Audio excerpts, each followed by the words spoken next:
பெங்களூர்ல கல்யாணத்துக்கு போன இடத்துல கௌசல்யா தன்னை அறியாம மயக்கத்தில் இருந்தப்போ சஞ்சய் கிட்ட தன்னை இழந்துட்டா.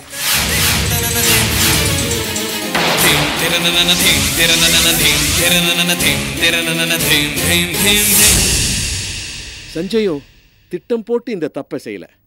பெங்களூர்ல நடந்த இந்த தப்புக்கு கௌசல்யாவோ சஞ்சயவோ எந்த விதத்திலையும் குற்றவாளி இல்லை. குற்றவாளி சூழ்நிலை தான்.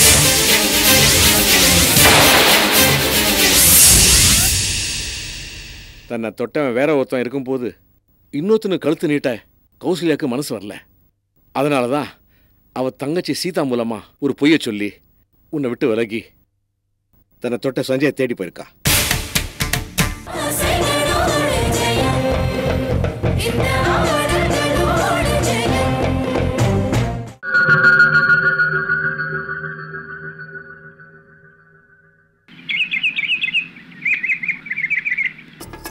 அந்த துளசி யாருக்கோ பெத்த குழந்தைக்கு நான் எப்படி அப்பாவா இருக்க முடியும்?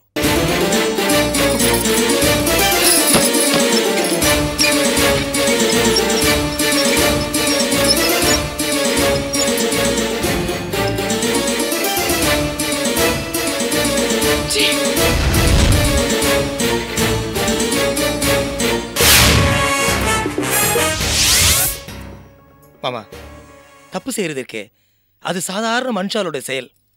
ஆனா அதே சமயம் செஞ்ச தப்புக்காக வருத்தப்படுறது இருக்கே அதெல்லாம் மகானுடைய செயல்னு பெரியவா சொல்லுவா.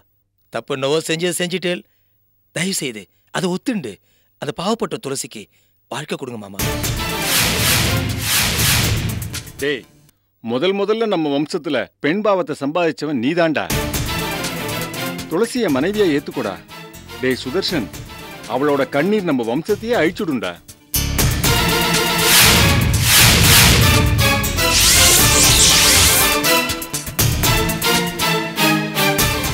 நீங்க எத்தனை பேர் பேசினாலும் சரி, எத்தனை விதமா சொன்னாலும் சரி, என்னோட பதில் ஒண்ணுதான்.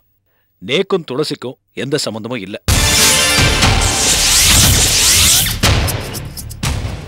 செலவுக்கு வேணா பணம் தரேன். யாராவது ஏமாந்தவன் கிடைச்சா அவளுக்கு கட்டி வைங்கோ, என்ன விட்டுடுங்கோ.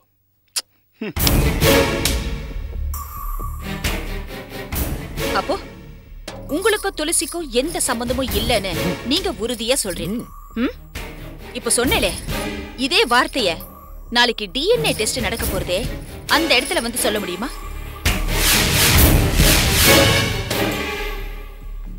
என்ன அப்படி பாக்குறேன்?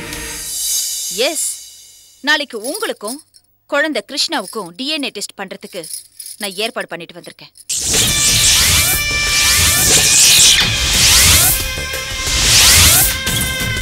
கிருஷ்ணா யாருக்கு பிறந்த குழந்தைன்னு நாளைக்கு மெடிக்கலா ப்ரூவ் ஆயிடும்.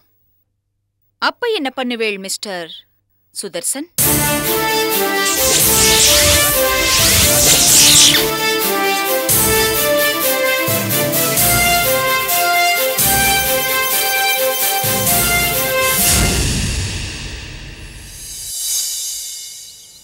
பாஸ்கர், சொல்லுங்கப்பா.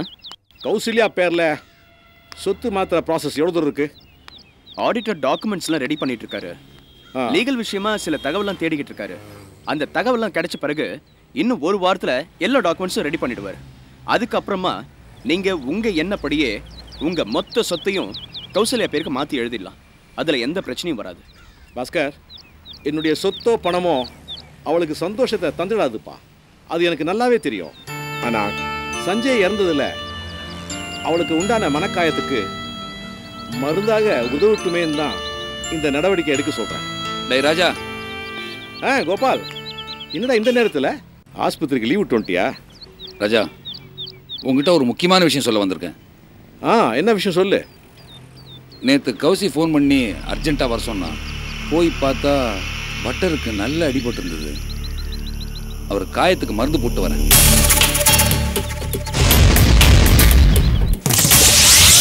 என்னடா சொல்ற? பதறாத ராஜா, பதறாத. லேசான காயம்தான்.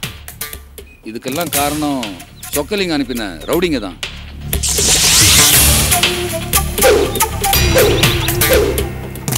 என்னடா சொல்ற? சொக்கலிங்கம் கௌசல்யா வீட்டில் ஏன் ரவுடித்தனம் பண்ணணும்? அவன் ஒரு பெரிய கேடியாச்சடா. டேய் ராஜா, சொக்கலிங்கம் ஏற்கனவே தன்னோட முதல் பொண்ணை சுரேஷோட அண்ணன் ரமேஷுக்கு கல்யாணம் பண்ணி கொடுத்துருக்கான். எப்படியாவது 2வது பொண்ணை சுரேஷுக்கு கல்யாணம் பண்ணி கொடுக்கணும்னு முயற்சி பண்ணிட்டு இருக்கான். சுரேஷோட மனசில் கௌசல்யா இருக்கிறதுனால அவன் இந்த கல்யாணத்துக்கு ஒத்துக்கல. கௌசல்யா உயிரோடு இருக்கிற வரைக்கும் இந்த கல்யாணம் நடக்காதுன்னு தெரிஞ்சுதான் சொக்கலிங்க ஆளை வச்சு கௌசல்யாவை தீர்த்து கட்ட தீர்மானம் பண்ணியிருக்கான்.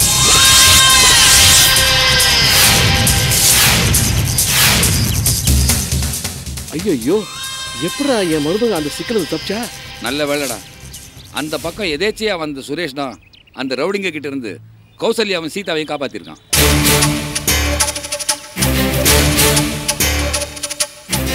எவ்வளவு நல்ல பொண்ணுடா கௌசல்யா. ஆண்டவன் ஏன் தான் இந்த பொண்ணுக்கு அடிக்கடி இப்படி சோதனை விடுறா தெரியல. ஒரு பொண்ணு, அதுவும் கௌசல்யா மாதிரி அழகான பொண்ணு, கல்யாணம் ஆகாம இருந்தாலே பிரச்சனை தாங்க. பேசாம கல்யாணத்துக்கு ஏற்பாடு பண்ணிட்டா கௌசல்யாக்கு இந்த பிரச்சனையிலிருந்து நிரந்தரமா ஒரு தீர்வு கிடைக்கும்டா. அது சரிடா. கௌசல்யாக்கு நான் எங்கே போய் மாப்பிள்ளை தேடுறது? எங்கேயும் தேட வேண்டாம். சுரேஷ் இருக்கும்போது நாம ஏன்டா வெளியே போய் மாப்பிள்ளை தேடணும்? சுரேஷை விட பொருத்தமான ஒரு மாப்பிள்ளை கௌசல்யாவுக்கு கிடைக்க மாட்டான்டா. ஒருவேளை சுரேஷுக்கும் கௌசல்யாவுக்கும் கல்யாணம் நடக்கணும் தான் நடுவில் இவ்வளோ தடங்கள்லாம் வந்துச்சோ நம்ம. நீ சொல்றது சரிதான்டா. எந்த வகையில் பார்த்தாலும் சுரேஷுக்கு பொருத்தமானவ கௌசல்யா. ஆனா கல்யாணத்துக்கு முன்னாடியே பெங்களூர்ல வச்சு கௌசல்யாவுக்கும் சஞ்சய்க்கும் இடையில ஏற்பட்ட உறவு சுரேஷ்க்கு தெரியாதே. ஒரு உத்தமமான பையன்கிட்ட உண்மையை மறைச்சு கல்யாணம் பண்ணி வைக்கிறது ரொம்ப தப்புடா. இதுக்கு கௌசல்யாவும் ஒத்துக்க மாட்டான்.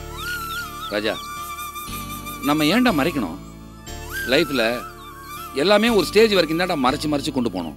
ஒரு ஸ்டேஜுக்கு அப்புறம் எதுவாக இருந்தாலும் ஓப்பனாக போட்டு உடைச்சிட வேண்டியதான்டா. வேற வழியே இல்லைடா. நீ சொல்றது கூட வாஸ்தவம் தான்டா. சுரேஷை நானே நேரில் சந்திச்சு பேசுகிறேன். நடந்த உண்மைகளை எல்லாத்தையும் அது எந்த சூழ்நிலையில் உண்டாச்சுன்னு அவனுக்கு எடுத்து சொல்லி விளக்குறேன். கௌசல்யாவை கட்டிக்க அவனுடைய மனப்பூர்வமான சம்மதத்தை நான் வாங்குறேன். டேய் ராஜா, இதை சொல்ல தாண்டா வந்தேன். அப்போ நான் கிளம்பட்டுமா? டேய் இருடா, கௌசல்யா விஷயத்தில் ஒரு நல்ல ஐடியா கொடுத்துருக்குறேன். ஐ owe you treat. Okay, போலவா.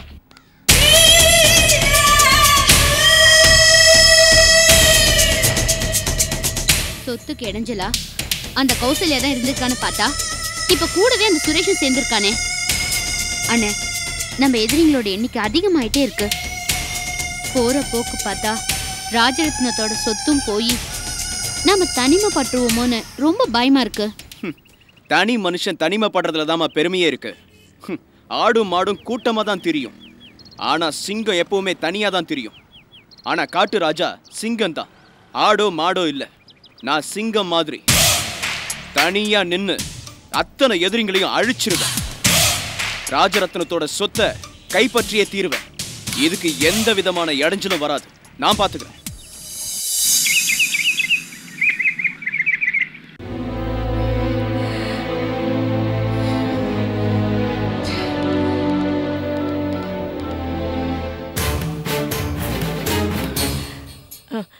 Hello. Hello, சொல்லுங்க மேடம்.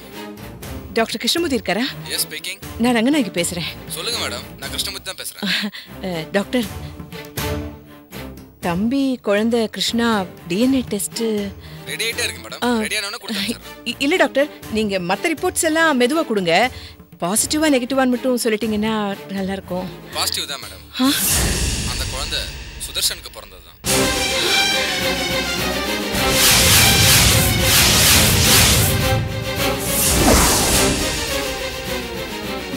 Hello hello.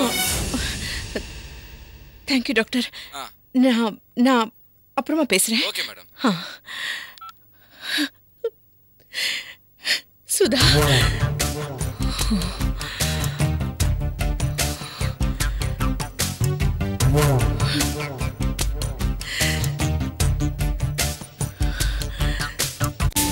டேய், நேக்கும் உங்க அக்காவுக்கு கல்யாணம் ஆச்சு. உனக்கு 2 வயசுடா.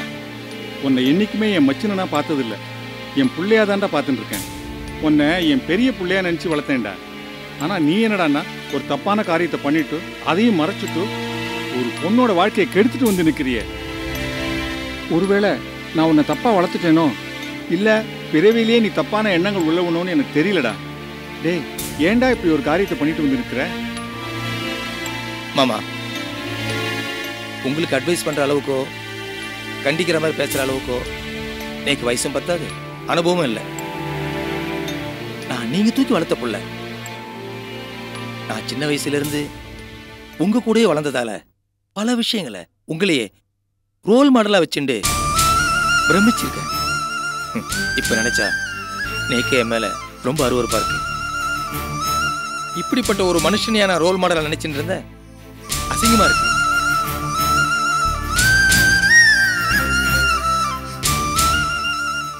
ஏதோ ஒரு உணர்ச்சி வேகத்துல நீ தப்பு பண்ணிருந்தா கூட எத்தனை தடவை அந்த துளசி பொண்ணு உன்கிட்ட ஏத்துக்கோங்கன்னு வற்புறுத்திருப்பா. அவ வடிச்ச கண்ணீருக்கு இறக்கப்பட்டு அவளை நீ மனைவியா ஏத்துக்கப்படாதாடா? உன்னால அவ எத்தனை அவமானங்களை சந்திச்சிருப்பா. அப்பன் பேரே தெரியாம தெருவில் நின்று அவ குழந்தைய, இந்த ஊரு அந்த குழந்தைய என்ன அசிங்கமா பேசிருக்கோம். டேய், ஒரு ஆம்பளை கெட்டு போனா வீட்டுக்குள்ள இருக்கிறவங்க தெருவுல துப்புற மாதிரி, அதே சமயம் ஒரு பொம்மனாட்டி கெட்டு போனா தெருவுல போறவா வீட்டுக்குள்ள துப்புற மாதிரின்னு சொல்லுவா.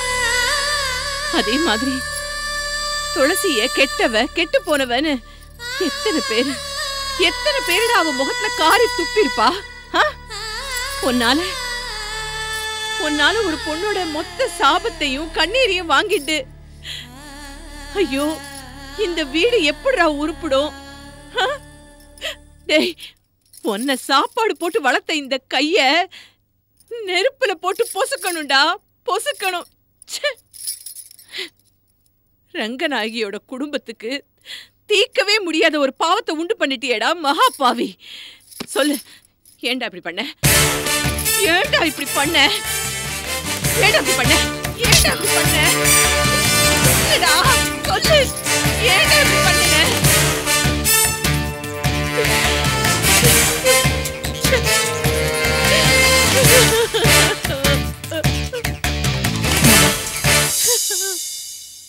நீங்க பணக்கார குடும்பத்துல பிறந்து வளர்ந்தவர். ஏழை பெண்கள் படுற கஷ்டம் உங்களுக்கு புரியாது. அப்படி கஷ்டப்படுற பெண்களுக்கெல்லாம் அடக்கமோ ஒடுக்கமோ அது மட்டும்தான் பெரிய சொத்து. துளசி தப்பானவன்னு பிரச்சாரம் பண்றதுக்கு அவ பிறந்த பிறப்பு உங்களுக்கு உதவியா இருந்தது. ஒரு பொண்ண தேவையில்லாம கஷ்டப்படுத்தி அவமானப்படுத்தி சந்தோஷப்பட்ட உங்களுக்கு அது பாவம்னு தோணல?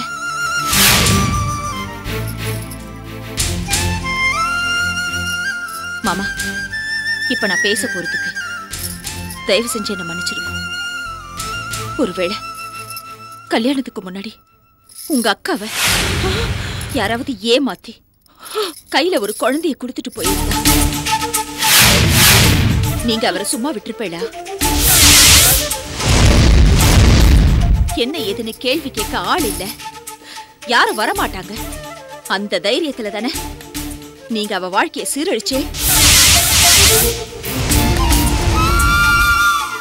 சரியான வருமானம் இல்லாம குழந்தைக்கு அப்பா யாருன்னு வெளியில சொல்ல முடியாம துளசி கிருஷ்ணாவை வளர்க்க எவ்வளவு சிரமப்பட்டிருப்பா.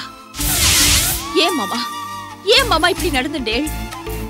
மனசாட்சி அடகு வச்சுட்டு எதுக்காக துளசியை கைவிட்டேள்? சொல்லுங்க மாமா.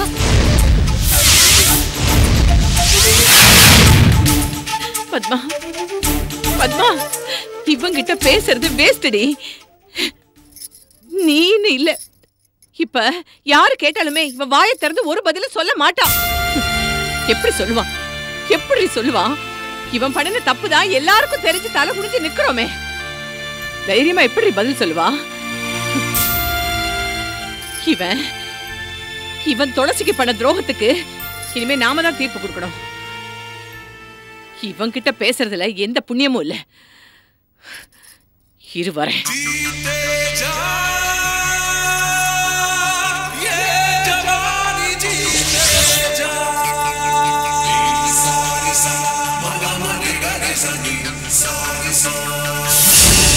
பார், நாளைக்கே நல்ல முகூர்த்த நாள்.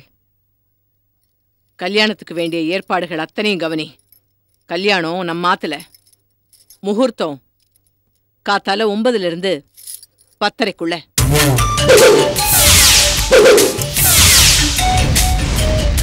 எல்லாம் சரிம்மா. கேலண்டரை பார்த்து கல்யாணம் சொன்னேன். யாரு பொண்ணு, யாரு மாப்பிள்ள? ஏண்டி, என்னடி கேள்வி இது?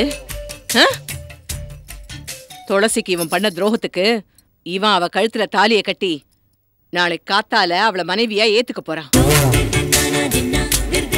இது என்னோட உத்தரவு.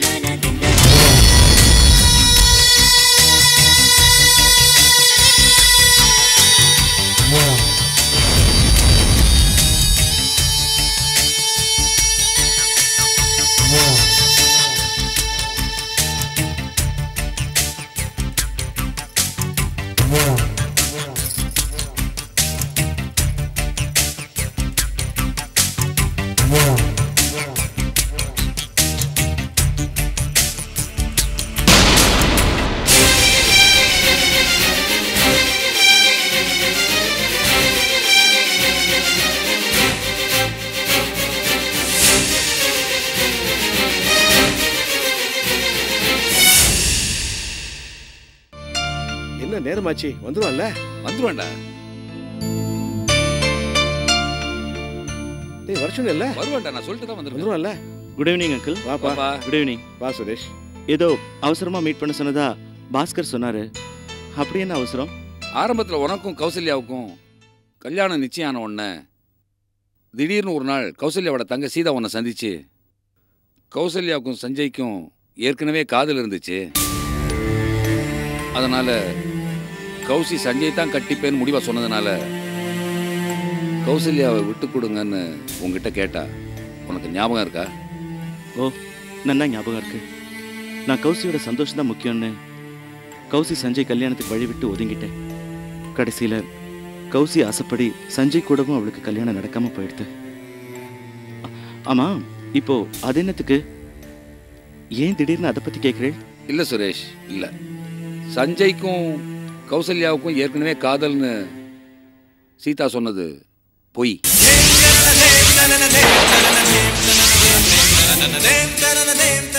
ஆமாப்பா, பெங்களூர்ல கல்யாணத்துக்கு போன இடத்துல கௌசல்யா தன்னை அறியாம மயக்கத்தில் இருந்தப்போ சஞ்சய் கிட்ட தன்னை இழந்துட்டா.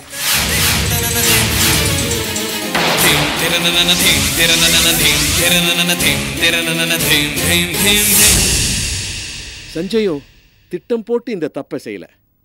பெங்களூர் நடந்த இந்த தப்புக்கு கௌசல்யாவோ சஞ்சயவோ எந்த விதத்திலையும் குற்றவாளி இல்லை. குற்றவாளி சூழ்நிலை தான்.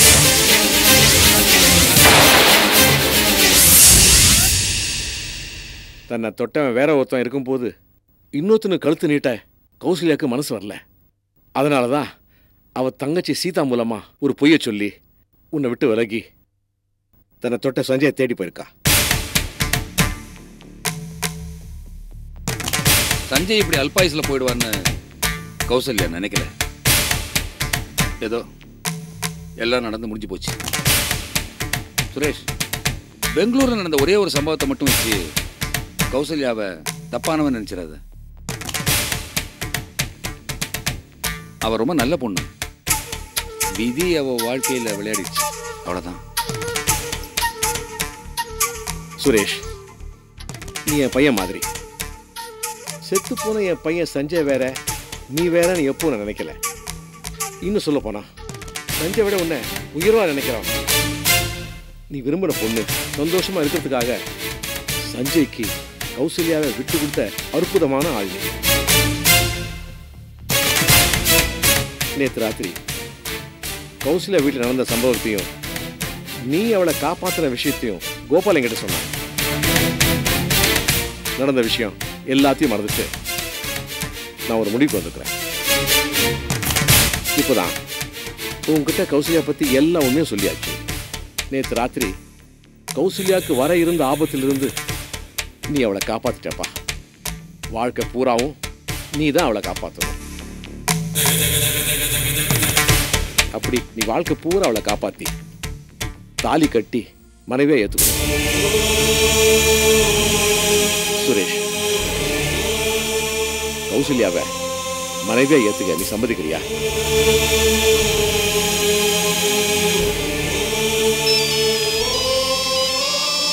Excuse me. ஹலோ. ஆமாம், நான் இங்கே தான் இருக்கேன். No problem. இப்போ 10 நிமிஷத்தில் வந்துடுறேன். ஓகே. எனக்கு ஒரு அவசரமான வேலை இருக்குது, நான் போயிட்டு வந்துடுறேன்.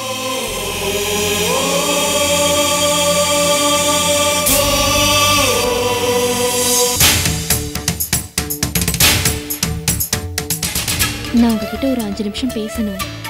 அதுக்கு அனுமதி கிடைக்குமா? அதான் பேச வேண்டியது எல்லாம் எல்லாருமா பேசி என்ன குற்றவாளி கூண்டில் நிறுத்தி வச்சு அசிங்கப்படுத்திட்டேன். இன்னும் என்ன பேச இருக்கு? இன்னைக்கு எல்லாரும் பேசினாங்க, ஆனா நான் எதுவுமே உங்ககிட்ட பேசல. அதான் நான் உங்ககிட்ட பேசலான்னு வந்திருக்கேன்.